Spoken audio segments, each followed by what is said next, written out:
Hi, I'm Donna Braden, and I'm Curator of Public Life here at the Henry Ford. And today I'm interviewing Bonnie Erickson. Thank you so much for coming and talking to us today. We really appreciate it. It's my pleasure.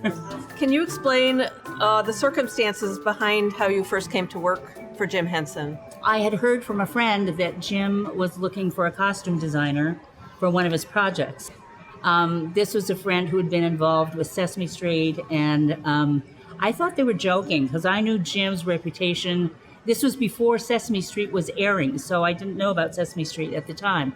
And I'd seen him do all these sort of abstract, very funny things on all the nighttime shows, the morning shows, and I was very impressed. I loved his work, so I thought they were kidding. But they called me a second time and they said, no, we really mean he's looking for a costume designer. And I had worked in theater off-Broadway and Broadway for about 7 years. I had a portfolio, and at the time I was doing my own work, which was life-size female figures in muslin, wearing a lot of antique clothing that I had as a collection. So I took that, and I took some pictures of Dido and Aeneas, an opera we did for the Manhattan School of Music, in plastic, along with the designer I worked with. Her name was Patricia Quinn Stewart. And I think he was very impressed with the plastic work. But he said, call tomorrow and we'll let you know if there's a job. So I gave a call, and his producer, Diana Birkenfield, said, yes, we'd like to hire you to do the costumes for Frog Prince. So that was my very first job for Jim. Okay, when was that? That was 1970. How did you manage to move from costume design to creating Muppet characters? Well, when I went to the University of Minnesota, I majored in art and I minored in theater. So I was always involved in both of those. And of course, what I had to do when I had the opportunity was come to New York. So I decided not to go back to Minnesota, and I went to the Art Students League. And I started doing some handwork of my own, sewing. And it was Patricia Quinn Stewart, the woman I mentioned earlier, who saw my work at a small shop and asked me if I'd be interested in working with her on some costumes because she was doing some costume designs. And I said, yes, I'd love to. She said, you sew on a machine? And I said, absolutely. And then I went to the shop. She sat me down and said, here's what we're doing. You can sew this. And she came by a little later and she said, you're sewing backwards. And I said, yeah, I always do. It's just easier for me. And she just laughed. So that was the beginning of my work for Pat Stewart, and I was with her for about 7 years, as I said. When I went to work for Jim, all that sculpting background and the art background that I had, as well as the costuming that I had done, came in really handy because I was doing costumes for puppets that I'd never really worked on puppets before. Mm-hmm. But they were also running out of some materials that they used for some of the puppets that they used. So I migrated to carving foam, which is where a lot of that technique happened because I did a lot of experimentation. And eventually I ran the shop for Jim and built a lot of puppets using that technique. So you kind of figured it out as you went along? Yeah. But with some of your background. Well, and it was an incredible group of people because everybody came with a lot of skills. It wasn't like you came and you just designed. It wasn't like you came and you just sewed things. Everybody had a sort of background in theater where you have to do a lot of things. And I think it served everyone well to be able to do that. And Jim had a good eye for people, everyone I worked with. I love many of us still in touch with each other. And we had a lot of fun. And when I said play together, we really did. It was a lot of experimentation, which to me is play. Could you talk a little bit more about the materials you used to create the Muppet characters? As you mentioned, it sounded like there was some experimentation going on, that they maybe started with some materials and you kind of started experimenting with some new materials. Jim was always interested in new things. And so when I first got there, they had been doing puppets that were made out of foam underneath, but they were covered with fabric. And some of that fabric was getting to be very scarce. So we started, I think, first of all, I started doing flat patterning using foam. And if anyone's seen the Muppet Musicians of Bremen, those are the human characters that I made, but using flat patterns for foam. some of the pieces like noses and things were carved. And that was What sort does of flat patterns mean? flat patterning means like doing it for clothing. You lay out maybe 3/4 inch piece of foam and you carve that into a shape. And then because it's malleable, you can glue those seams together as if it were, and they round everything out. So all of those heads and faces were made out of these flat pieces of foam that were glued together. But the crowning feature of that was one of the things that Jim had discovered, and that was flocking. He had discovered that there was a man who had decided there should be a way to do hand flocking. People who don't understand what flocking is, if you've ever gotten a jewelry case that feels like it has velvet on it, it's probably flocked in a industrial way. Well, Jim found somebody who did that by hand, and it was with a sort of shaker machine, just a cylinder with fleece or with this fine fiber in it. So he took us all out in a bus to this man's workshop, which was over a stream, because the electronic charge was really good. You had to charge these fibers in order to get them to stick. So you had a piece of foam. How we ended up doing it, we had a piece of foam. I had found an adhesive company that made a special adhesive we could paint on the surface. We could color it, so it had a life of its own to begin with. And then you could buy these fibers in different thicknesses, lengths, and colors. So we started developing this way to flock skin onto these puppets. And it would, whenever you gave it a charge, it would land at a perfect 90-degree angle. So it was a very smooth. Miss Piggy, the two old men, a lot of the characters that I did are done with that technique. But that was relatively new. People, I think, had not done that with puppets before. I bet we can see that in the puppets in the exhibit here. You can. If you look at the Country Trio, for instance, they were all done with that sort of a technique. Materials, Jim was always looking for new things. We learned by trial and error that we did some casting and molding for things like the doozers that are in Fraggle Rock. It got to be a little time-consuming to do everything by hand, because initially Miss Piggy and the two men were done by hand scissoring with manicure scissors. And then to sand them, I took them up to a belt sander. So that was the technique we used to smooth them out. And you had to really pay attention on what you were doing in order to keep from damaging anything.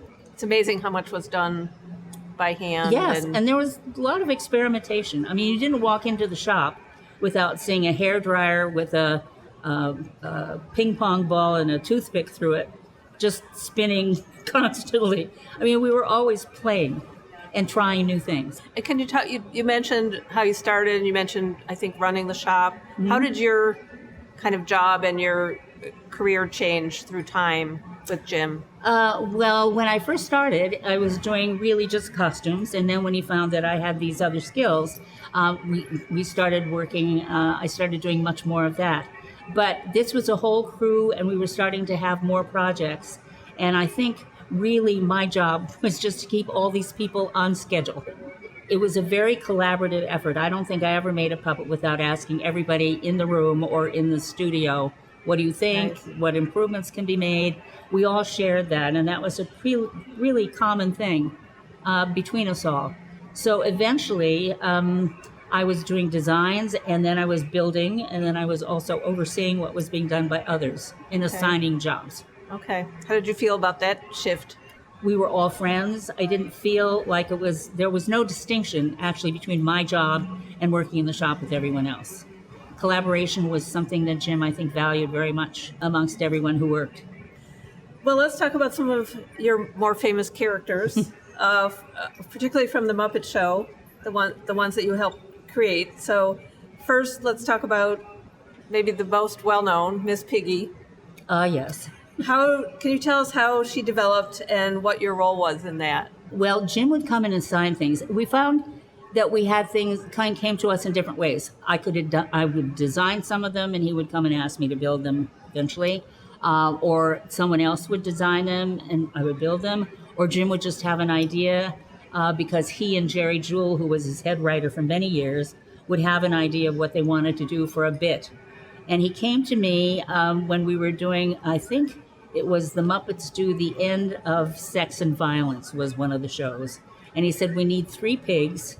We're doing something called Return to Beneath the Planet of the Pigs. Okay. And that just predated the Muppet Show, I believe. It did. It was Okay. one of Jim's efforts to try and convince the networks that a puppet show could work. We did it 3 times. It didn't work.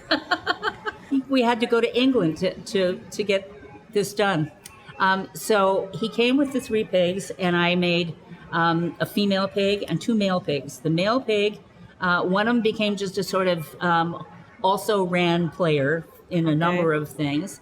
One of them eventually became Dr. Strange Pork, and the other became Miss Piggy. But she started out as this pig character in a space outfit, all covered up. She had hooves, and she was in this bit.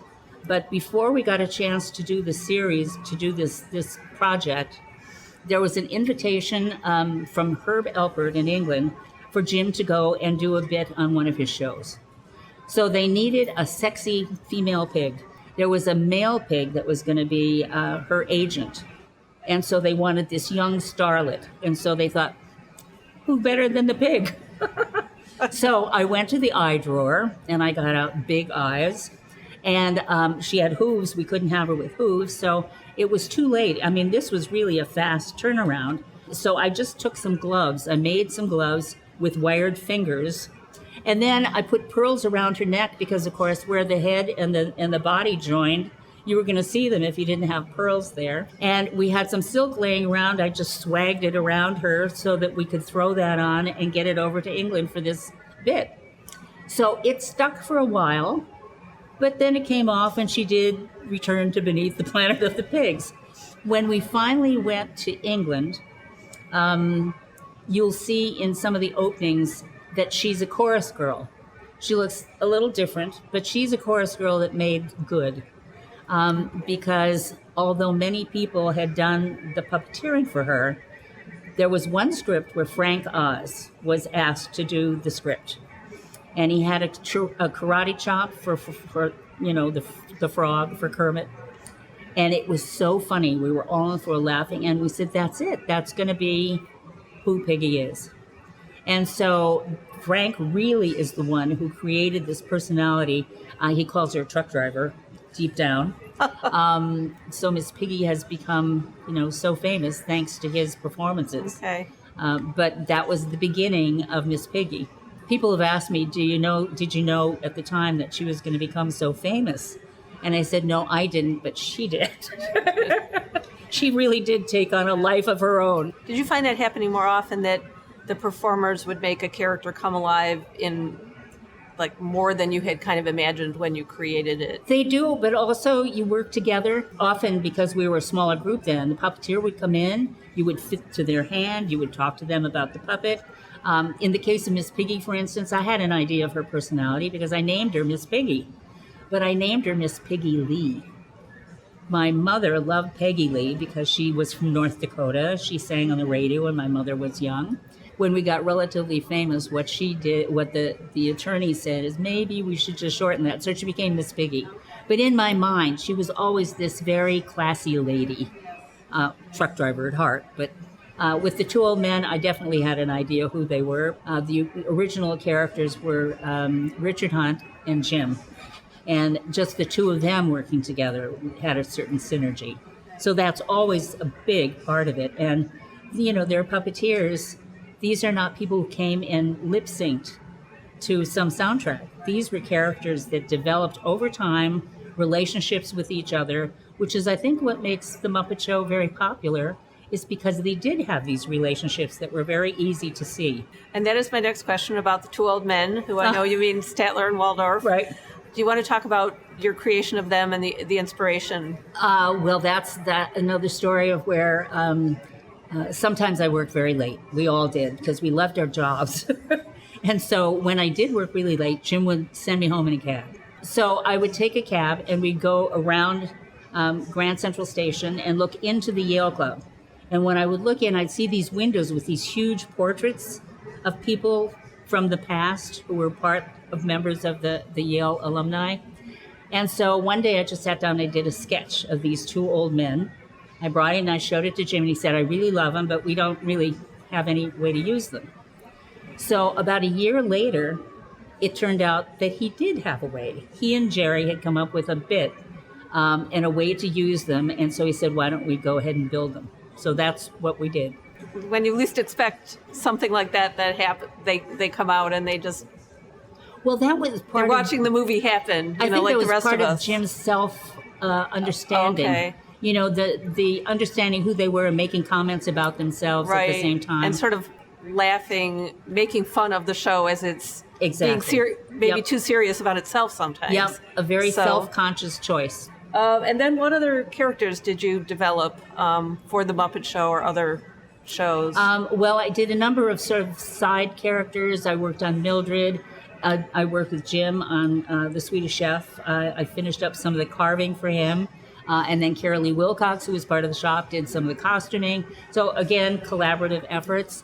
I designed Zoot, who's part of the music band that they have. And I don't know if you heard this, but Barbara Miller, the curator of this exhibit, said that Zoot is her favorite Muppet character. Really? Oh, yes. I'm really happy to hear that. I heard that yesterday. Well, I have to tell you that he was inspired by Gatto Barbieri, who was an Argentinian saxophonist.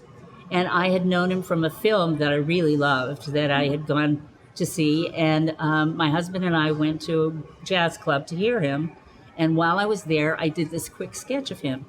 And it turned out to be Zoot. He's a nice low-key character. Yes. Surrounded by crazy He's very ones. Cool. Yeah, very cool. Exactly. What about characters for Fraggle Rock? How did you... It's a little bit of a different premise. How did you think them out? Well, I was involved with all of those because I oversaw the build. So my involvement was really overseeing all of that work at the initial part and not so much involved once it got started. In fact, that was one of the first jobs Jim gave me after I started my own company. He became a client. That will show you what a great person Jim was. And then I heard you had little involvement in Sesame Street. You were helping oversee the merchandise or the product. And you have a story about Tickle Me Elmo. Oh yeah, I do. Or whatever else you'd like to talk about with that job.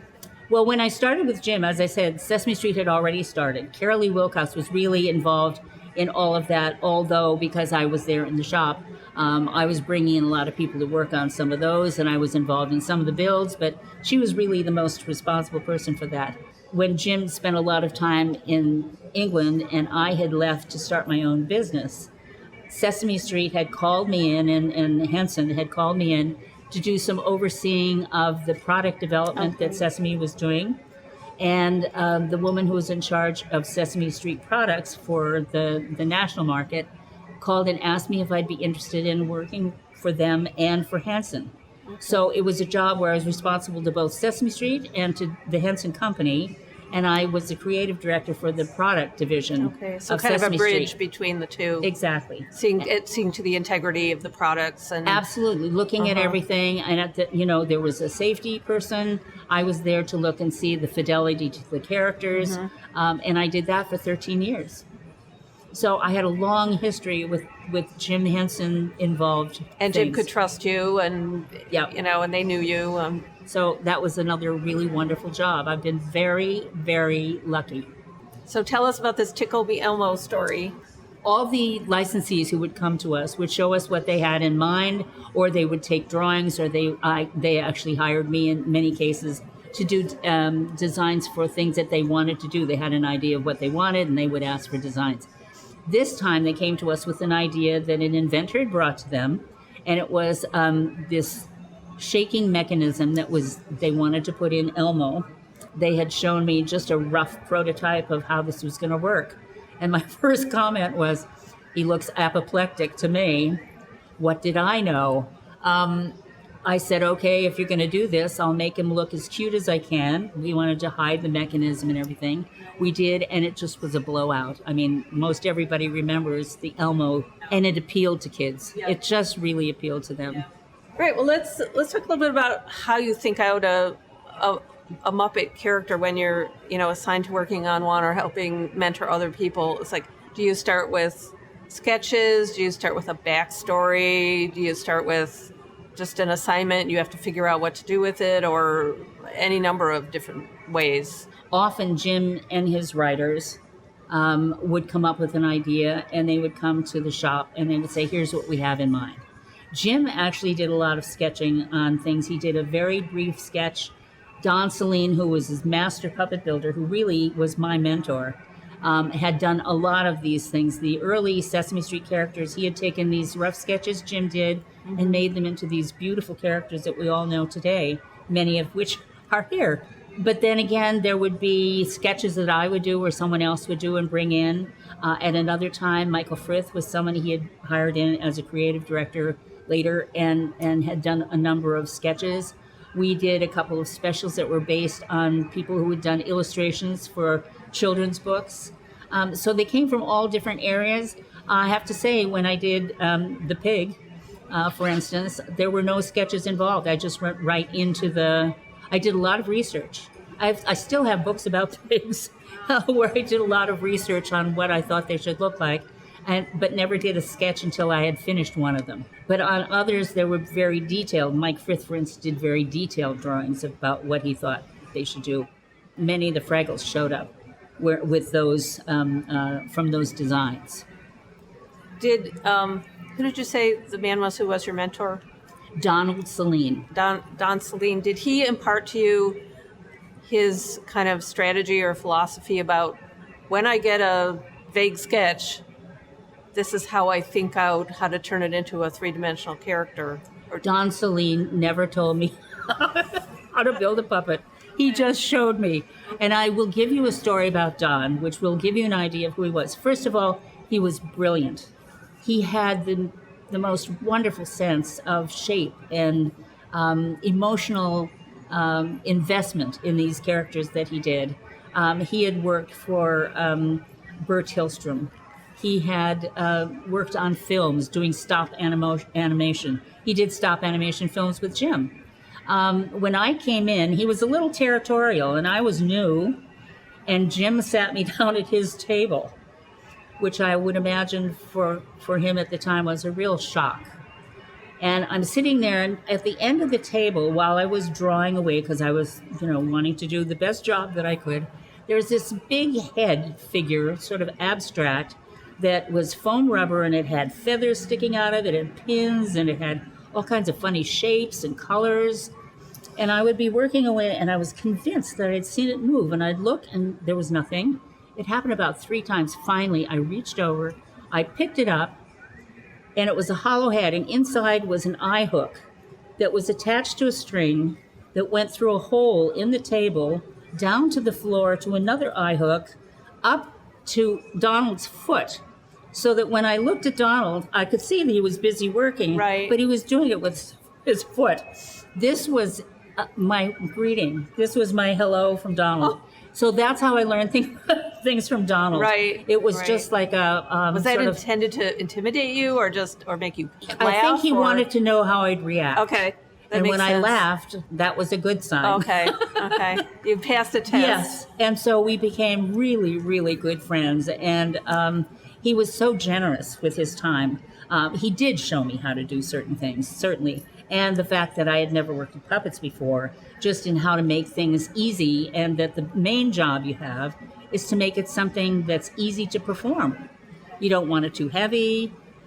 You want it to be malleable. He taught me about some of the focus, when you're doing a puppet, because Jim had a totally new way of doing puppets using the video camera so that the puppeteers could see what they were doing. And eye focus was a really important part of that. Okay, so eye focus, you mean? Well, the pupils on the eyes for the puppets had to be in just the right place so that when you looked at them, they looked at you. And often puppets weren't always, done that way. They were done with the eyes straight ahead or whatever, but these were slightly closer to each other. And some of that was really finessed by Donald very nicely and was part of the training for everybody there. How often did you go back and tweak or redo a character? Hardly ever, if you didn't have to. I did do one, and that's Statler. I had carved Statler take 8-inch foam, you take it up to the saw, you cut out the profile and the front shape, and then you start scissoring it till you get to the shape that you want. And you also have to sometimes cut off the back so you can hollow it out inside. I had done all of that. Plus, I had added ears, I had nose, I had the lower jaw, I had all of this together, but I saw just one part of it that didn't look smooth. So I took it up to the bandsaw, and I was tweaking it so I could hold it up to the bandsaw, and I lost my concentration for like 2 seconds.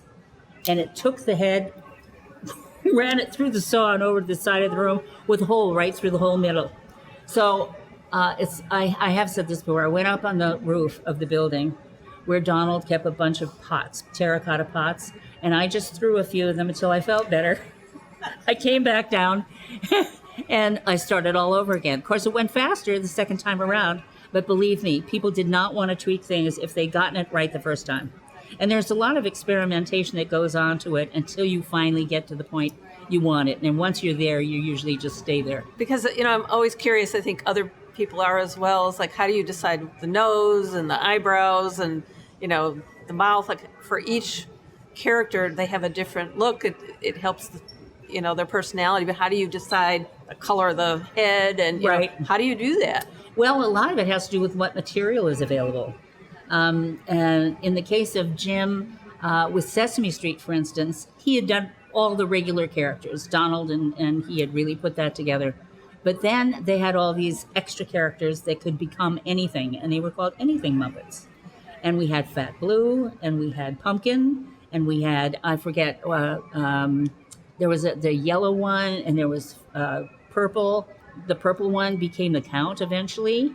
So these characters would come out, they would be shown, and then some would take off, and some just stayed second characters, backup characters. Okay. So there was an intention to have some generic parts that would become different characters as needed. Yeah. And then there were the main characters who would always stay the same. Different wigs. Okay. When I said I went to the eye drawer, I mean the eye drawer. It was a drawer full of eyes. There's a drawer full of ears. There's a drawer full of head wigs and different mustaches, all kinds of things. So that was just part of your regular, when we do the read through for each show, it was a list of, we'll need a character that has this, that, and the other thing, the costume. And then for the next week or so, that show would be built. You've talked about this a lot, but do you want to talk a little bit more about what was it like working with and for Jim Henson? It was very special. Jim was and is continuing to be something that I think reaches people very much to their heart. He was a very principled person.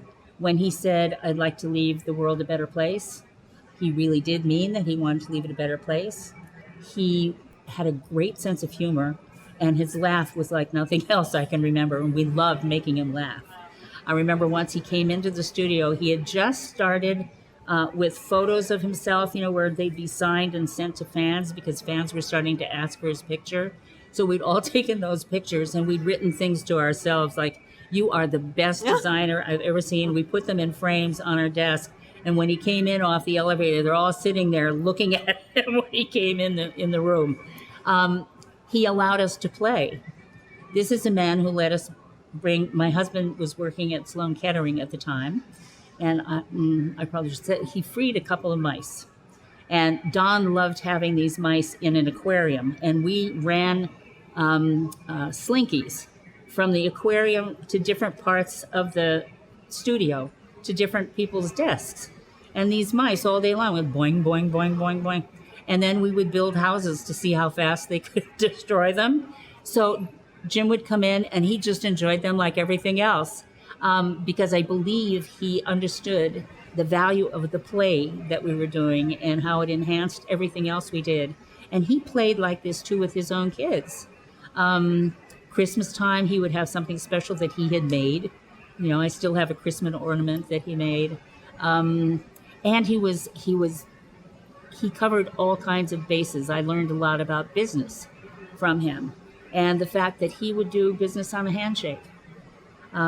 He was a credible person and made good friends. I never heard him say bad words about people. He might have wondered about something they might have done, but never a mean-spirited person. And I think the Muppet Show and Sesame too, those characters are not mean-spirited. Their funny jokes are not at the expense of someone else, unless it's Fozzie, and we all know he deserved it. Jerry Got Jewell a little more sympathetic towards him right, over time. Jerry Jewell loved those bad jokes, and so he gave them all. Oh, is that where that came all to from? Fozzie, yeah. I have to say a couple words about Jim and Jerry. When they were trying to convince people in England that they could do a movie in a real setting, they went out to a farm, and they had Kermit the Frog and Fozzie Bear, and they're in sort of the crux of the tree, and Kermit is telling things to Fozzie like, well, Fozzie, you know, you're not a real bear. And Fozzie's going, what? There's a film at MoMI that will show them doing this piece. And they're in front of a pasture with cows in it. And as they're carrying on this conversation, going back and forth, really funny conversation, these cows are coming closer and closer.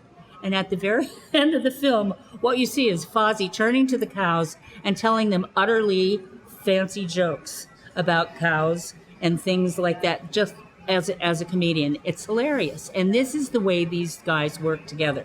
So Jim and Frank had a very special thing between them, and the ability to be a comic duo. Right. And the pairings that they did with Kermit and Fozzie or Bert and Ernie. Right. I mean, it really shows. Yes. And so just that repartee between the two of them, that was Jim, and that's how he played with people, and that's how, I mean, it was verbal. He also was very authentic person, and tall. He was very tall. Oh, interesting. He was at least 6'2". He looks uncomfortable when we see pictures of him holding a puppet where he's stooping he's down so big. or on so his tall. knees or crouching down. I was like, oh my gosh, he probably did this for hours at a time. Yeah, very impressive. And he never asked anybody to do anything he didn't do himself. And he was when we did the Muppet Show, they were all together. Everybody was on the set at the same time. Jim, no different than anyone else. And they all stayed in character with their puppets. What would you say accounts for the continuing appeal of the Muppets? What I've come to think after doing a lot of visits to different museums and being at the museums where they have permanent exhibitions is that people come because they remember it fondly because of family. Many people watch these shows with their families at a time when kids watch kids shows, adults watch adult shows. This was a show that covered all ages. You got it almost no matter how old you were at one level or another. People were nice to each other or caring about each other, obviously. And they just have a good feeling about it because we've seen generations come together. Kids or people who grow up with it, then showing it to their children and their children or grandchildren. So I think that was part of it. It was a warm, fuzzy feeling, as Jim would call it, I think. And it just seemed to hit the spot at the right time. And we're looking forward to seeing people in the exhibit because that is exactly what's going to happen. I think so too. It's happened other places, and I'm sure it will here as well. What are you most proud to have contributed to helping bring Muppets to the world? Well, first of all, I'm so grateful for the fact that my having fun has given other people fun. And the fact that I can't tell you how it enriched my life to be part of that. And also really contributed to my own business when I started it and the way I felt about it and the people that work for us. I'm grateful for that. I'm grateful to Jim for all of that and the fact that he was a very generous person. And I guess finally, what can we as Muppet fans of all ages do to help sort of carry on the legacy of Jim Henson and all the work that all of you have done over the years? I think it's a quote from Jim who said, "Forgive everybody, it's a great life, enjoy it." Well, thank you very much, Bonnie. Thank you, Donna. This has been a wonderful, pleasure. enlightening, and so much fun.